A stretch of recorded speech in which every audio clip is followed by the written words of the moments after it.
আজ আমরা জানব অ্যাঙ্কাইলোজিং স্পন্ডিলাইটিস অসুখটা কি।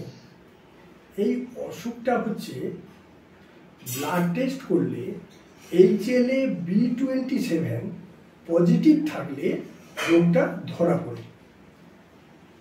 বেশিরভাগ ক্ষেত্রে দেখা যায় ছেলেদের ক্ষেত্রে এই রোগটা বেশি হয়।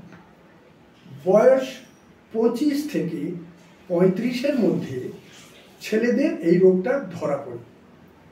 প্রথমে হাঁটু ব্যথা দিয়ে শুরু হয়, হাঁটুটা ফোলে ব্যথা হয়, তারপরে শোল্ডার জয়েন্ট ব্যথা হয় এবং স্টিফনেস হয়ে যায়। স্বাভাবিক চলন ক্ষমতা পরপর বন্ধ হয়ে যায় এবং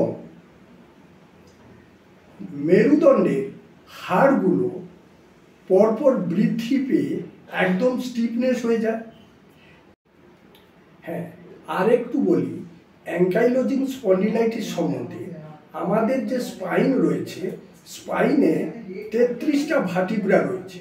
ওই ভার্টিব্রার মধ্যে নির্দিষ্ট পরিমাণে একটা গ্যাপ থাকে, কিন্তু এই অসুখের ক্ষেত্রে ওই গ্যাপটা ফিল হয়ে যায়, অস্থি বৃদ্ধি হয়ে যায়, স্বাভাবিক নড়নচড়ন বন্ধ হয়ে যায়, ঘাড় ঘোরাতে পারে না। এমনকি কোনো পেশেন্ট দাঁড়ানো থাকা অবস্থায় খাটে বা চেয়ারে পা তুলতে পারে না। এই সমস্ত অসুবিধাগুলো ফেস করে খুবই সমস্যার মধ্য দিয়ে জীবন কাটাতে হয়। এর কিন্তু হোমিওপ্যাথিক খুব ভালো ট্রিটমেন্ট রয়েছে।